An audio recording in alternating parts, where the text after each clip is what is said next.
Hi, Shakira. Hi, how are you? I'm great. How are you? I am doing well. I'm doing well. I am looking forward to our conversation because when I look on your bio, there are so many skills. I'm like, yes, sis. Yes. All right. So, Well, love to see it.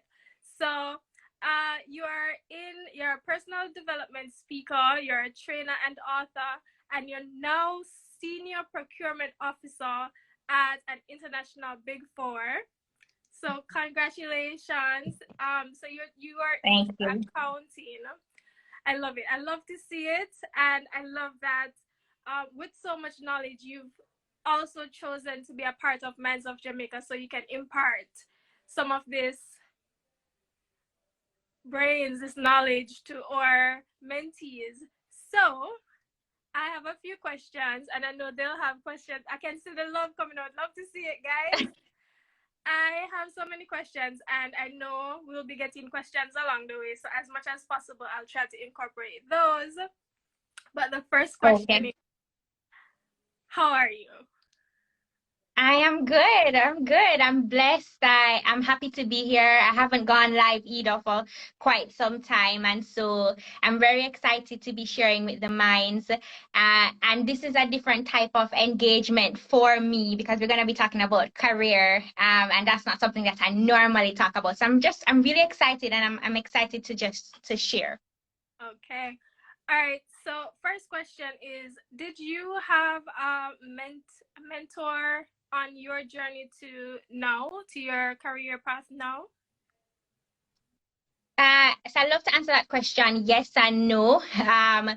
Yes, I had mentors because at the time when I was in high school, I was involved in Key Club. And with being involved in Key Club, I got to socialize with a lot of Kiwanians, and separate and apart from just Kiwanian women who allowed me to know that there was just so much more to life. They were so career driven and so focused. And so it allowed me to also want to be, just they emulate them basically.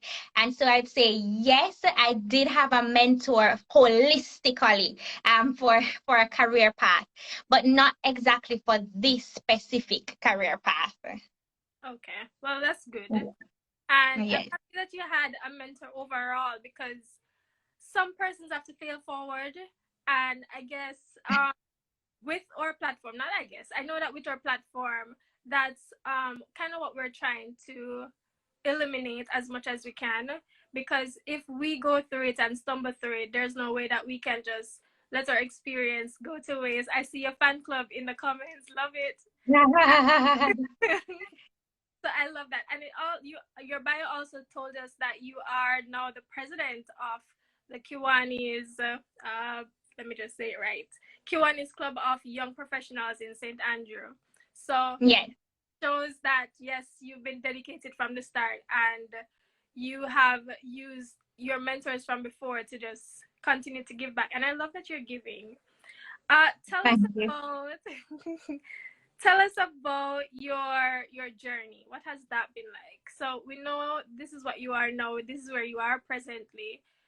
What has Mhm. the journey to where you are? What has that looked like? So the journey to where I am, and I love this because I get to talk about career, it was that I started out as a procurement intern. I started out as a procurement intern. I was working 397 Jamaican dollars per hour. And that means that if I don't come to work, I don't get paid. So I'm getting paid per hour and I'm getting paid a little bit of money. But one of the things that I learned over the years was that no matter the amount of money that you're getting paid, you know, challenge yourself. Do more than what you're getting paid to do. Learn different roles. And so that's what I started to do. So I was at work every day. Work don't miss me. Even when people take the day after Christmas break, the day after New Year's, you're tired.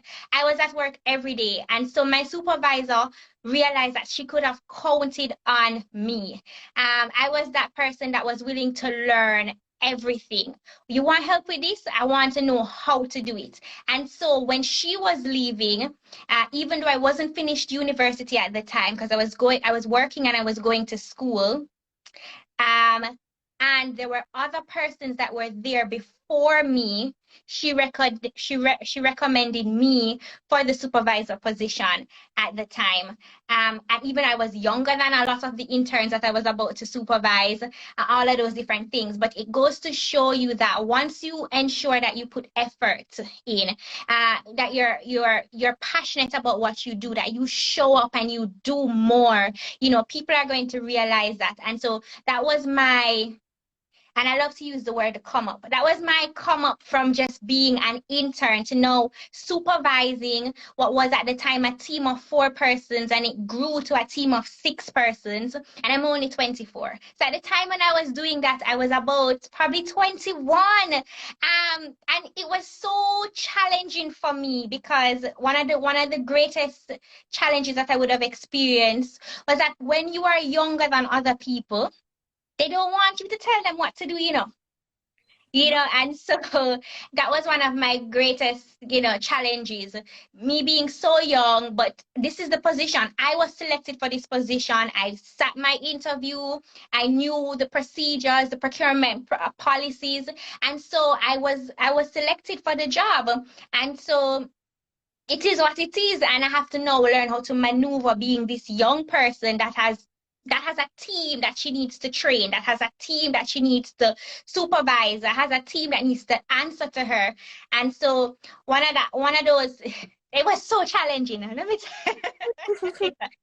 But it built me up, right, to be where I am now. And so when a recruiter saw my LinkedIn page online, and once you keep up, by the way, mine's keep your LinkedIn page updated.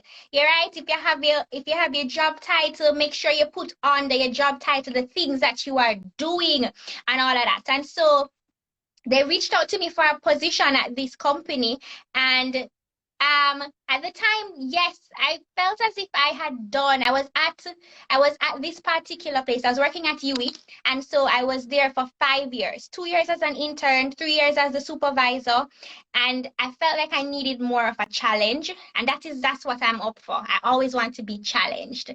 And so once that recruiter reached out to me, I said, well, probably this is now my new path to another challenge. And they wanted at the time just a procurement officer, but after interviewing me, they offered me the senior procurement officer role. And here I am, once again, working for a big four, senior procurement officer.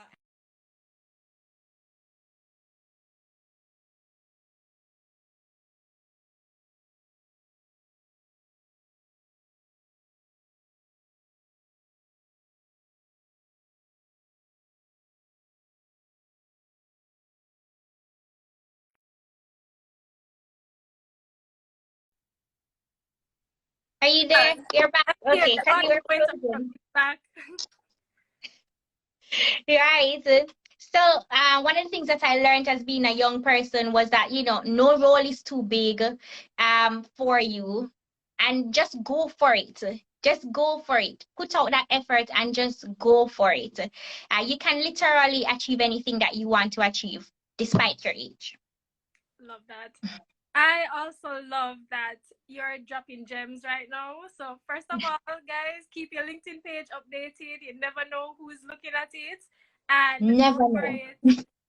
Stay motivated. And you brought up a really good point. You mentioned that you were always looking for a challenge. What kept you motivated to go on to the next thing? Because you've done so much at a young age and you've been challenged at such a young age. What kept you motivated throughout it all? Going to work every day, even though your coworkers are like, okay, no, I'm chilling today. Um, I think motivation for me comes from within, and I think that's the difference between people that you will meet is that you have persons that are motivated by the exterior, and then you have persons that are literally just motivated by being you. And that was it for me. I wanted more for myself. I grew up with less. I don't know if you saw it in my bio. I grew up with less. And so when you come from not having something and there is this door of opportunity, and you realize that all I need to do is put in this hard work. All I need to do is not give up and put in this hard work. You continue to put in the hard work because there's so much more that you want for yourself. And so one of the things that I consistently reminded myself, even when I felt like I was being, extended and not getting paid for it, right? Because, you always have that in the Jamaican workplace, Right. is that I'm building myself and I'm one step closer to where I'm trying to be. And that's what I want our minds to get from this. Like, every experience that you get in the workplace, you are building for something better. It's the stepping stone for the end result. And so that's what motivated me. I showed up at work every single day because I knew there was something more that I was preparing myself for. And that's how people should look at the workplace. It's not always gonna be what you want it to be. But not because it's not what you want it to be doesn't mean that it's not preparing you for where you ought to be. And so everything that you're going through, every career opportunity that you receive, view it like that. And that keeps you showing up every single day. Big facts. Thank you. Definitely gonna keep that one. So you've shared your journey with us, and you've shared what kept you motivated. Now, I want to know, or I think everybody would like to know, is this always the career path that you felt like, yes, this is what I'm gonna be doing when I'm an adult? Is it that you thought maybe me being a doctor is what my parents want me to do, or was this just what you decided one day and say, hey, this looks cool, let's do this? How did you get to decide that this is what you wanted as a career? So let me tell you the story because it's big joke. This was not like procurement was not what I was supposed to be doing full time, but I actually fell in love with procurement, and here I am now thinking about climbing the procurement ladder. When I was going to high school, kill me dead, I was going to be an attorney at law. Yeah, man, I watched Legally Blonde, and I don't know if it's my blonde coming through, but has always been me. And so, kill me dead, I was going to be an attorney at law. But growing up, there are different things that you realize. You want to do different things because you see somebody else in your family do it and it worked for them. And so the breadwinner of my family, the person that was doing so successful, was an attorney. And so you had to now challenge yourself and ask yourself, is this for me, or am I just trying to follow in that person's footsteps? And so when I got to sixth form, I started to look at different things that I loved doing. And one of the things that I knew I loved doing was people. And it makes absolutely no sense when I say it to some people sometimes. I just knew I loved people. I wanted to know more about people. I wanted to know why people do what they do. And so I ended up going to university in Jamaica. And I love to say in Jamaica because what I studied is foreign people things. I studied anthropology. Yes, I know I never studied supply chain and logistics. I never studied project management. I never studied finance. I studied anthropology. I went to school to learn about why people do what they do. Great. But at the time, life got a little bit challenging, and so I needed to work and go to school. And so I learned about this job, applied for the job, the same procurement internship. And I said to the lady, well, I did accounts in high school, but that's all I really know. But I can learn anything. Anything you teach me, I can learn it. Anything. And that's exactly what I did. And that's why I'm here in the procurement field now.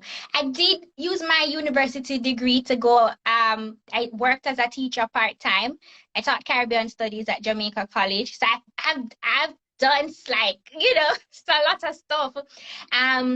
But I really found myself liking procurement because it pays attention to detail. You have to be organized. And the best part about it is that you're buying things. And I think a lot of people don't realize how exciting that is. If you love to shop, like, oh, I love to shop and you like to buy nice things, that's literally what I do for 8, 9 hours of the day.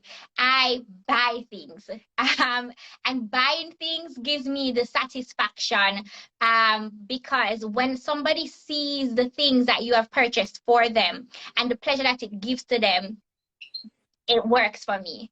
And let me just add that, how does my degree play a part in procurement? Because people are like, that it just don't make any sense. Everybody in procurement have a supply and logistics degree. It sets me apart because I can negotiate well with my suppliers because I understand people. I know how to communicate to them. I know how to make them feel comfortable. And I know how to get the bid that we're working for. And so because of that different background, it sets me apart in the procurement field. I know how to understand the people I'm supervising. I know how to train the people that I'm supervising. And that's really how anthropology then plays a part in procurement for me. All right, thank you. That was a loaded answer, and I appreciate it. I hope Yes. I hope the persons who are looking to venture in this career path is also taking notes. So, tips: find a way to make yourself set yourself apart from the regular persons in your field. Be willing to learn. Giving you the gems, guys. Be willing to learn and apply knowledge from other parts of your life. All right. All right. So my last question. I don't know if anybody else if you have questions for Shakira, please put them in the comment section or in the question section, and I'll give her time to answer those as well. But the last question from me is, for students who are looking to venture into this career path, what is your recommendation for them? High school, university, maybe they are just picking out their CAPE subjects at Monterey. They're probably doing CAPE now. What is your advice for them, and what would you tell them to start doing from now? So 2 things: make yourself multifaceted. I've learned that being able to do more than one thing really sets you apart. You bring something more to the team, and people like to hire people that bring something more to a team. So you want to make yourself multifaceted. Don't just do all the business subjects if you're in high school, because that's what procurement needs. Right? You don't just do your accounts and your, supply chain and your MOB or your POB, do something else that makes you multifaceted. Go do history or go do literature with it, or do a foreign language. Do something that is going to make you set apart from everybody else. The second thing is get in the job field as soon as possible. People don't realize how that works for you. Get to the job field as soon as possible. Summer holiday coming up, apply for a summer job. You're going to university, you don't actually have to go full time. You can go part time. And no, it's not that difficult. It's not that difficult. Like, oh, I can't work and go to university. No, it's not. And so there are different things that you can do, but those 2 specifically, being multifaceted and starting the journey of work from early sets you apart. Because when I look at myself being 24 and I saw the company send out my bio, different from that bio, and they say, well, she has 5 years of experience in procurement. Like, it don't make any sense. You get what I'm saying? And so when you start from early, you get to build up. So you get your degree and you have the years of experience. So you're not going in at an entry-level position. And so that's really, that's a proper gem. Yeah, most def. All right, so guys, make sure you're taking notes, pure gems. All right, so if you have questions for Shakira, I'm not seeing any coming in yet. You can go ahead and post them in the comment section. While we're on that, or while I'm waiting for you, I just want to let you know, additional to all that she does, she's a mind on Minds of Jamaica. She's willing to help. She's signing up and say, hey guys, I'm willing and I'm available to help you to get you to where you need to be. May not be the exact career path, but as you can see, she is multifaceted and is willing to help, right? So for those who are wondering, where can I get this awesome information? Where can I contact her? One of the main places is ja.theminds.com. So you can sign up to be a mentee and you can ask her questions, or you can ask any of her Minds questions, as a matter of fact. But is there anywhere else that we can find you, Shakira? Sure, yes. One of my main social medias is Instagram, and I can tell you that I answer all progressive questions, and I put the word progressive there, right? So once you're not, I don't know, I mean, and you slide into my DMs with a progressive conversation, yes, I'm going to answer you. I'm not gonna be like, who's this person, right? So if you have follow-up questions, whether it's in the procurement field, or if you want to write a book, because I'm also an author, I love to answer those questions. If you want to know how to get in the speaking industry, feel free to send me a DM, follow me on Instagram, and we can have a conversation. I am exactly who I am right now, so easy to talk to. And I love the energy. So you can see that she's bubbly, she's personable. So don't be afraid. All right, so I'm not seeing anybody have any more questions for you. So, all right, last question. What made you want to become a mind? Well, I'll wait, because we have 5 minutes. I actually saw the newspaper article about Minds of Jamaica, and I was like, oh my, I didn't know that there was a platform in Jamaica that was doing this, because to me, mentorship is so important. I was doing mentorship through my own business, Serenity Motivated, and so I was like, oh my God, why not join, a wider platform that allows high school, university students to get the type of mentorship that's needed. Because as I said, I had mentorship, and I don't think if I didn't come across these women that I met in Kiwanis, I wouldn't have been the woman that I am now, because I wouldn't have been exposed to seeing that there was more. And a lot of the times when you're on the straight and narrow path and you don't open your eyes to different things, or you're not able to experience different things, you don't know that they exist. And if you don't know that something exists, it's so hard for you to, re-navigate. And so I think mentorship is so important, because it opens up a person's eyes to see something more. You get a new perspective. And that is always, always very, very, very, very, very good, especially for us young people. Especially. I love that you've accomplished so much so young, and I'm very proud to have you as a mind. I know persons are definitely going to be reaching out to you. I don't know if everybody knew that you were a mind before, but they know now. So, yes, I'm a mind. Woo! So thank you so much for serving and giving back so much of you, because you've also written a book. We can get more information from following your page. I thought somebody was typing the questions. I'm sorry. So we can find more information by going to your Instagram page. So guys, please follow her and follow the Minds of Jamaica page. And I think that's Minds of Trinidad and Tobago. We've also expanded. So if you didn't realize, we also have Minds of Trinidad and Tobago, and they also have their mentorship Mondays. We'll post the date on our page. So thank you so much for your time. I'm happy we got to have this conversation, and I'm very sure that you were able to impart your wisdom to our persons that tuned in. So thank you. Thanks so much for having me. It was a pleasure. Bye, guys. Thank you for tuning in as always. And you can always go to our website as ja.theminds.com.